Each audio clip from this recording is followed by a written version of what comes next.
So అలా మీరు చాలామంది మనసుపడి ఉంటారు మీరు మీరు పడకపోవడం గొప్ప కాదా అని కాదు కదా సార్, కానీ మీరు ఆ నిగ్రహం పెట్టుకోవడం అనేది చాలా గొప్ప. చాలా చాలా కష్టం కూడా. ఎందుకంటే అంత కావటానికి కారణం, నేను ఇండస్ట్రీకి వచ్చినప్పటికే నాకు పెళ్ళి 2 పిల్లలు ఉన్నారు.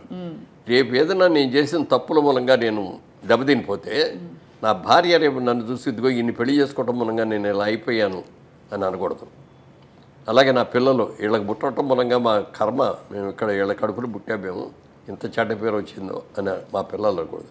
ఎప్పుడైనా నన్ను చూసి నా భార్య అయినా, నా పిల్లలైనా, నా బంధువులైనా, నా ఆత్మీయులైనా గర్వపడే రీతిలో నేను ఉండాలి తప్ప నేను చూసుకొని అసహించుకునే రీతిలో ఉండకూడదు అనేది చాలా స్ట్రిక్ట్, అంటే చాలా స్ట్రిక్ట్. 40 ఏళ్ళ తర్వాత నన్ను ఎందుకన్నానంటే 40 ఏళ్ళు ఉన్నాను ఊరికి. సరదాగా నాగేశ్వరరావు గారు బాగా ఫ్రెండ్లీగా ఉంటారు. ఆయన అంటే నాకు చాలా ఆత్మీయం. ఐఎమ్ నిజంగా చెప్పండి, నేను నాగేశ్వరరావు గారి ఫ్యాన్ని. ఎన్నో సినిమాలు ఆయనతో కలిపి చేశాను. ఆయన ఒకరోజు అడిగారు సరదాగా, మురళి సాయంత్రం పూట నువ్వేం తీసుకుంటావు అన్నారు. నేను తీసుకోనండి అన్న. అదేమిటయా బాగా నిద్ర పడుతుందా అన్నాడు. శుభ్రంగా పడుకుంటాను, నీళ్ళు పడుకోగానే నిద్ర వచ్చేస్తాడు. కాదు 60 ఏళ్ళు దాటిన తర్వాత అప్పటికి క్యారెక్టర్ రోల్స్ వేస్తాను. హీరోలు అయిపోయి క్యారెక్టర్ రోల్స్లో ఉన్నప్పుడు అడిగారు అన్నమాట.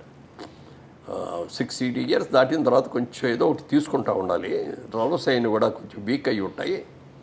వాటిని యాక్టివైజ్ చేయాలంటే ఏదైనా ఒక మంచి డ్రింక్, మామూలుగా సారా కొట్టడం, ఇయ్య కొట్టేసి తాగేసి వాగటం, కింద పడిపోవటాలు, రోడ్ల మీద పడిపోవటాలు ఇట్లా కాదు. నన్ను ఒక మెడిసిన్ లాగా ఒక వైన్ కానీ లేకపోతే మంచి బ్రాండీ వస్తుంది ఫారెన్ నుంచి మంచి, అలాంటివి తీసుకొని 1 పెగ్గు లేకపోతే 2 పెగ్గు అంతే, అంతకుమించి తాగకూడదు అన్నాడు. అని ట్రై చేయన్నారు. అంటే ఇంత పెద్ద ఆయన చెప్పారు, అనుభవంతో చెప్పాడు. ఆయనకున్న అనుభవాలు ఎన్నో ఉన్నాయి. వైన్ దాగి చూద్దాంలే అని చెప్పాను. అందుకని వైన్ బాటిల్ ఒకటి కొని తెప్పించుకొని ఇంట్లో కూర్చోను. ఇంటికి వచ్చినప్పుడు ఆ రోజున షూటింగ్లో అది 9 అయిపోయేది. లేకపోతే బయటకు వెళ్ళినా ఇట్లా 9 ఈజీగా అయ్యేది. ఇంటికి వచ్చేప్పుడు స్నానం చేసి అప్పుడు డ్రింక్ తీసుకోవటం మొదలుపెట్టి ఆ డ్రింక్ అయ్యి భోంచేద్దాం అనేవాడు 12 అవుతుంది. అప్పుడు దాకా మా ఆవిడ అక్కడే కూర్చుంటుంది తప్ప పడుకోది. వెళ్ళి తన భోజనం తన స్వహస్తాలతో భోజనం పెట్టడం ఎప్పుడు లేదు. పెళ్ళైన మొదటి రోజు నుంచి ఈ రోజు వరకు కూడా తనే వడ్డిస్తుంది. అన్నీ కూడా వేడివేడిగా. ఆ రోజుల్లో మైక్రోవేవ్లు అట్లాంటివి ఏమి లేకపోయినా కూడా నేను వచ్చే టైం చూసుకొని అన్ని కూరలు అవన్నీ వండేసేసి ఒక అన్నం మాత్రం వేడిగా పెట్టేవారు. వేడిగా అప్పటికప్పుడు వండేసి నేను ఇంట్లోకి వచ్చే స్నానం చేసి వచ్చే లోపల రెడీ అయిపోయేది అనమాట. అట్లా ఆ రోజు నుంచి ఈ రోజుగా వేడిగా తింటమే అలవాటు ఏదైనా సరే. Such a dedicated wife sir నిజంగా. అండ్ ఎంత నమ్మకంగా మిమ్మల్ని మీ వెంటే ఉండి మిమ్మల్ని నమ్మకంతో అంటే ఇండస్ట్రీలో ప్రోత్సహించడం అంటే సార్ వైఫ్ సపోర్ట్ లేండే మనకు అన్ని రంగాల్లో పార్ట్నర్ సపోర్ట్ ఉండాలి. నువ్వు ఎంత సంపాదించినా ఎంత కీర్తి ప్రతిష్ట ఇంటికి వచ్చేటప్పుడు హ్యాపీగా లేకపోతే అంతకంటే దరిద్రం ఇంకోటి ఉండదు. ఎన్నో ఈ ఫ్యామిలీస్లో చూశాను నేను ఇట్లాంటివి కూడా. అది వాళ్ళ తప్ప వీళ్ళ తప్ప అనేది పక్కన పెడితే అనుకూలమైన భార్య రాక అనుకూలమైన పిల్లలు లేకపోతే ఆ కుటుంబం ఎంత సంపాదించినా ఎంత పేరు ఉన్నా కూడా వేస్ట్. అవును సార్. నా అదృష్టం నన్ను దేవుడు పూజ చేయటం మూలంగా కానీ తల్లిదండ్రులు నాకు ఇచ్చిన శిక్షణ మూలంగా కానీ అలాగే నన్ను ఇంట్రడ్యూస్ చేసిన ప్రొడ్యూసర్ మూలంగా కానీ నన్ను దారిలో పెట్టి అభివృద్ధి చేసిన దాసర గారి మూలంగా కానీ ఎవరైనా సరే వీళ్ళందరూ కూడా నాకు ఒక క్రమశిక్షణని బాగా నేర్పారు. ఎలా ఉండాలో నేర్పారు, ఎలా ఉండకూడదో కూడా నేర్పారు. అందుకని నాగేశ్వరరావు గారు అంత ట్రైన్ చెప్పాడు, ట్రై చేద్దామని ట్రై చేసా కానీ నాకు అలవాటు కుదరలేదు. అది అలవాటు. వారం 2-4 రోజులు ట్రై చేశానే కుదరలేదు. ఇది మనకు కుదిరే కుదరదు కానీ వదిలేసాను. తర్వాత ఎప్పుడో మేడం 1 నెల అయిన తర్వాత నాగేశ్వరరావు ఏంటి ఇది మనం తీసుకుంటున్నావు అయినాను. లేదండి నాకు పర్లేదండి అది అన్న. తర్వాత అన్నాం కానీ తర్వాత మెల్లమెల్లగా ఏదో పార్టీస్ ఇప్పుడు నాగేశ్వరరావు బర్త్డే అనుకో ఆ రోజున పార్టీ ఇచ్చేవారు. అలాగే పెద్ద పార్టీలు ఎన్నో ఉన్నప్పుడు అక్కడికి వెళ్ళినప్పుడు ఏదో ఒక పెగ్ తీసుకోవటం అనేది అలా చేసా కానీ అప్పుడు దాకా 47 మాత్రం అలా ముట్టుకోను.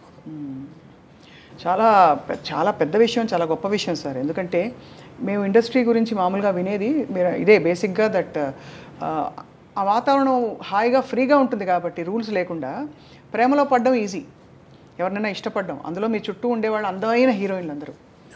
సో అది మీరు చాలా ఫోకస్ చేసి మరీ ఇలా ఉండడం అన్నది చాలా పెద్ద విషయం సార్. మీతో పాటు నటించిన హీరోయిన్స్ అందరిలో మోస్ట్ గ్లామరస్ ఎవరని మీరు అనుకున్నారు సార్? గ్లామరస్ అంటే మీకు సరైన జోడి గ్లామరస్ అంటే శ్రీదేవి అంత గ్లామర్ ఎవరికీ లేదండి. చాలా అందంగా ఉండేవారు కదా సార్. చాలా ఎక్సలెంట్గా ఉండేది. ఆ కళ్ళు, అసలు ఎక్స్ప్రెషన్, ఫేసు, మంచి పర్సనాలిటీ. నాకు ఈక్వల్గా ఉండేది హైట్. అమ్మాయి కూడా 5'7" 5'8" ఉండి ఉంటుంది. నేను 5'8.5". అమ్మాయి కూడా దగ్గర దగ్గర 7.5 8 ఉండి ఉంటుంది.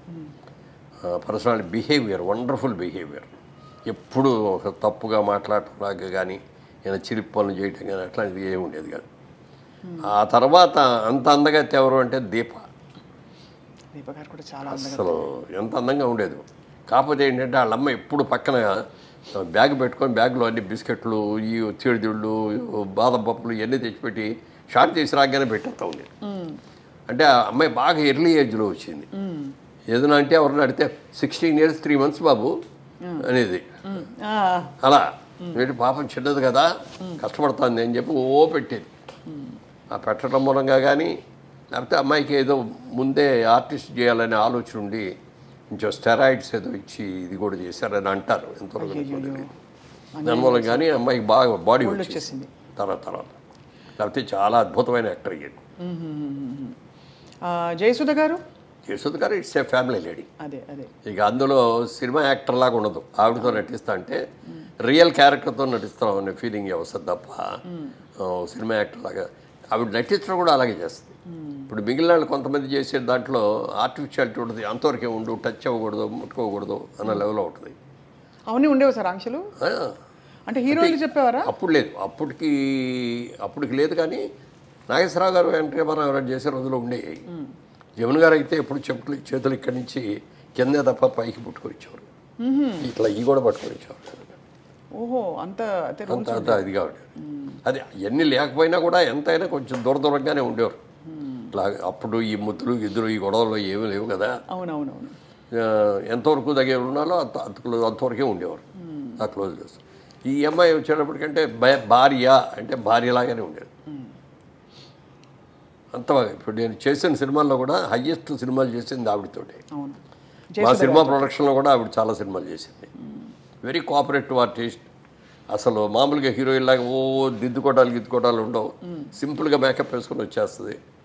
ఇది మధ్యతరగతి కుటుంబం క్యారెక్టర్ అంటే దానికి తగ్గట్టే హెయిర్ డ్రెస్ దానికే ఉంటుంది. పెద్ద హెయిర్ డ్రెస్లు కూడా చేసుకునేది కాదు. మామూలు నేత చీరలు, పట్టు చీరలు లాంటివి ఇట్లాంటివి కట్టుకొని అట్లా న్యాచురల్ యాక్టర్ లాగా ఉండేది అనమాట. సో అలా మరి జయచిత్ర గారితో ఆ రూమర్ వచ్చిన తర్వాత మీరిద్దరూ మాట్లాడుకోవడం జరిగిందా సార్? అయ్యో ఇలా వచ్చేసింది, ఎలా క్లియర్ చేద్దామని. కోర్టుకి వెళ్ళినట్టున్నారు కదా మేడం? నేనే వెళ్ళాను. కోర్టుకి వెళ్ళలేదు. ముందు నోటీస్ ఇచ్చాం వాళ్ళకి, పేపర్ ఆడికి. ఇవ్వగానే ఆడి పరిగెత్తుకు వచ్చేసి, సార్ మా వాడు ఎవడో తప్పుగా ఇచ్చాడు, సారీ అండి క్షమించండి అంటే అది విత్డ్రా చేసుకున్నారు. చేసుకున్న తర్వాత అది జరిగిన 1 నెల రోజులకి అప్పుడు అన్ని సినిమా అక్కడి నుంచి మెడ్రాస్ నుంచి వచ్చేవాళ్ళం కదా. మెడ్రాస్లోనే ఉంది ఇండస్ట్రీ. మార్నింగ్ ఫ్లైట్కి ఇక్కడ షూటింగ్ వస్తున్నాం. దాసరి గారు ఒక షూటింగ్ వస్తున్నారు, నేను ఒక షూటింగ్కి వెళ్తున్నాను, జయచిత్ర గారు ఒక షూటింగ్కి వెళ్తున్నారు. ముగ్గురు ఫస్ట్ మార్నింగ్ ఫ్లైట్లో ఇక్కడికి వచ్చాం. ఆడు మళ్ళీ ఇమ్మీడియట్గా నెక్స్ట్ డే ఆడు పేపర్లో రాశాడు, వాళ్ళ రోజు దాసరి గారి ఆధ్వర్యంలో మురళీమోహన్ గారు జయచిత్ర గారు పెళ్లి చేసుకోవడానికి హైదరాబాద్ వెళ్ళారు. ఎక్కడ కూడా బాబు, ఆవిడ ఎప్పుడు నువ్వు అని కూడా పర్లేదు. ఇన్నేళ్లలో నువ్వు అని కూడా అనలేదండి. నా హీరోయిన్స్ ఎవరైతే సార్ మీరేనే అంటాను నేను, ఎవరిని కూడా. యశోదరు కూడా నువ్వు అంట, నువ్వు అన్నాను, మీరేనంట. కాకపోతే ఏంటంటే జయసేత్తో క్లోజ్ ఏంటంటే I treat her as my sister, అందుకని బాగా క్లోజ్గా ఉంటాం. అప్పుడప్పుడు నువ్వు అనుకోవచ్చేమో, కానీ మిగిలిన వాళ్ళు ఎవరితో కూడా నువ్వు అనే మాట అన్నాను నేను. చాలా డిస్టర్బింగ్ సార్ ఇవన్నీ. అంటే పబ్లిక్ ఇమేజ్ అందులో కొంచెం మనం అన్నిటికీ ఎఫెక్ట్ అవుతాం. అంటే ఇప్పుడైతే సోషల్ మీడియాలో ఎడపడ రాస్తున్నారు, నోటికి వచ్చినట్టు రాసేస్తారు. దాసరి గారు అద్దాల మేడ సినిమా చేసేటప్పుడు ఓ డైలాగ్ రాశారు. దాంట్లో సినిమా వాళ్ళు మనందరం కూడా అద్దాల మేడల్లో ఉంటాం, మనం చేసిన ప్రతి పని కూడా భూతద్దాల్లో మనం చూస్తూ ఉంటారు వాళ్ళు.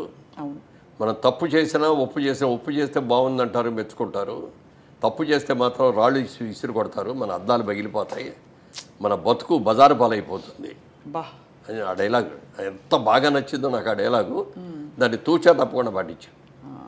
ఎక్కడ కూడా ఎప్పుడన్నా ఏదన్నా మీరు అన్నట్టు ఇందాక పార్టీలో ఎక్కడ ఏదైనా చిన్నగా తీసుకున్నా కూడా జనం ఎవరో లేనప్పుడు చూసి తీసుకోవటమే. పబ్లిక్లో ఉన్నప్పుడు సిగరెట్లు తాగడం కానీ ఇది కానీ అది కూడా ఉండేది.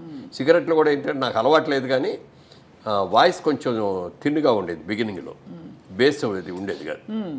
అప్పుడు మ్యూజిక్ డైరెక్టర్ చక్రవర్తి గారే సలహా ఇచ్చాడు, నువ్వు చుట్టలు తాగు రోజు అన్నాడు.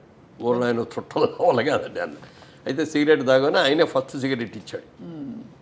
సిగరెట్ తాగిన తర్వాత అదొక రోజుకో 10 సిగరెట్లు అని లిమిట్ పెట్టుకొని ఆ లిమిట్ దాటకుండా అట్లా కొన్నాళ్ళు చేశాను. మళ్ళీ అయ్యప్ప మాల వేసుకుంటే మళ్ళీ మానేసేవాడిని. మళ్ళీ మాల అది తీసేసిన తర్వాత తాగాడు. ఒక రోజున అనిపించింది, అయ్యప్ప మానేసాము కదా, 30-40 రోజులు మానేసాం, ఎందుకు ఇప్పుడు ఎందుకు కంటిన్యూ చేయాలి అని అనుకున్నాను. అంతే మళ్ళీ మానేసాం.